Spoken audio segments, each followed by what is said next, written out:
Beloved radio legend Pierre Robert, the iconic voice of Philadelphia's airwaves for nearly half a century, has passed away at the age of 70. He was found dead in his home on Wednesday, October 29th, according to Beasley Media Group, the parent company of WMMR, where he spent most of his career. Authorities confirmed that there were no signs of foul play, though the exact circumstances of his passing have not yet been made public. The news left the city heartbroken.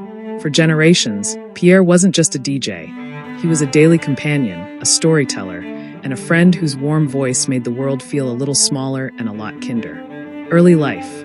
Born William Pierre Robert in California, Pierre's journey to radio stardom began on the West Coast, far from the Philadelphia streets that would one day call him their own. He grew up surrounded by music, drawn to the rhythm and rebellion of rock and roll at a young age. Friends often described him as a curious soul, the kind of kid who'd spend hours flipping through records, captivated by the sound of freedom echoing through vinyl grooves. Pierre's given name wasn't just a stage persona. Many assumed Pierre Robert was a made-up radio alias, but it was actually derived from his real name, a fact that surprised even longtime fans who thought it was just part of his on-air mystique. The road to radio. Before becoming a household name in Philadelphia, Pierre started his professional radio career in San Francisco, working at KSAN-FM, one of America's pioneering progressive rock stations.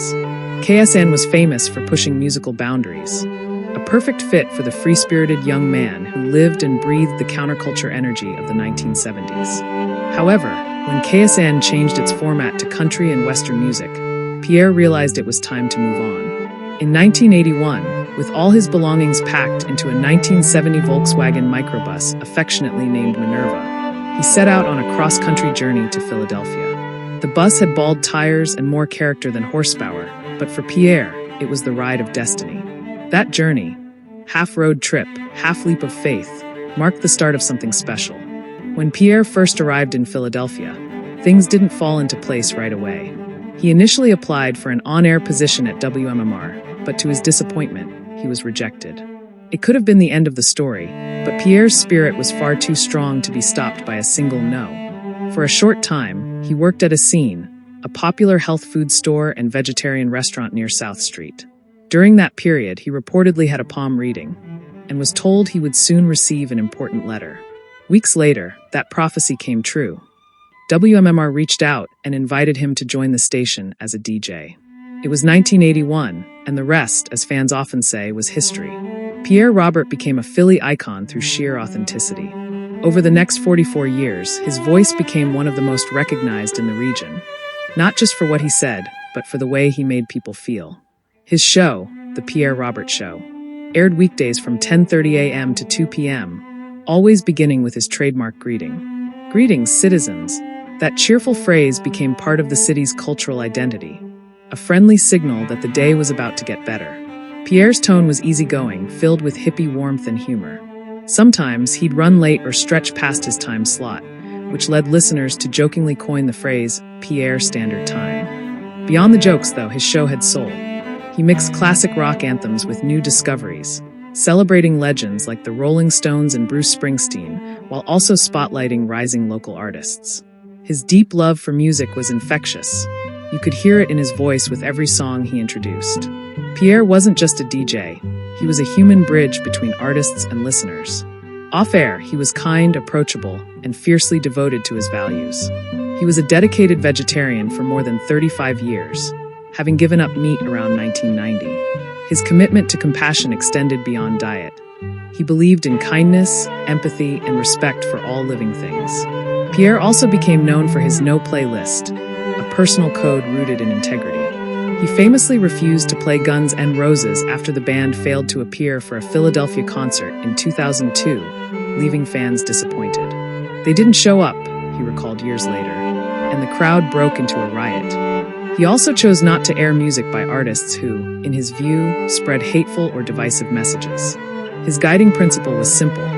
The music on his show should lift people up, not tear them down. Pierre's personality was as colorful as the music he loved. His vintage VW bus became a symbol of his free spirit. He was known to drive it to events, festivals, and charity gigs, always smiling, always present. In one of his final Instagram posts, shared just days before his death, Pierre posted a photo of himself sitting peacefully on a park bench with a book and a cup of coffee.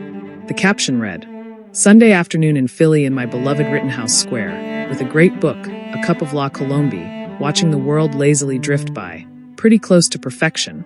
That final post now feels like a quiet goodbye, a serene snapshot of a man content with his place in the world. To Philadelphia, Pierre Robert was far more than a radio host. He was the city's heartbeat in stereo, a symbol of positivity, curiosity, and love for rock and roll. For over 4 decades, he hosted WMMR's midday show, introducing generations to the music that defined their lives. Caroline Beasley, CEO of Beasley Media Group, said in her heartfelt statement, "Pierre's unwavering love for music and his deep connection with listeners made him one of radio's most enduring and beloved voices. He will be greatly missed." His colleagues described him as a man who lived by example, kind, authentic, and endlessly passionate. Listeners, meanwhile, saw him as family. Many grew up hearing his voice every day, from high school road trips to long commutes and quiet afternoons at work. Through charity drives, live concerts, and endless hours on the mic, Pierre used his platform to build community, something few could ever replicate. His laughter, his stories, and his signature greeting became threads in the fabric of Philadelphia's musical identity. Pierre's death was a shock to everyone who knew him, especially since he had been active and seemingly healthy.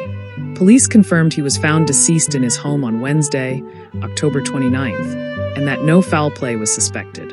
No public last words were shared, but his final message on social media, that peaceful Sunday afternoon in Rittenhouse Square, may well serve as his last sentiment, one of gratitude, simplicity, and quiet joy.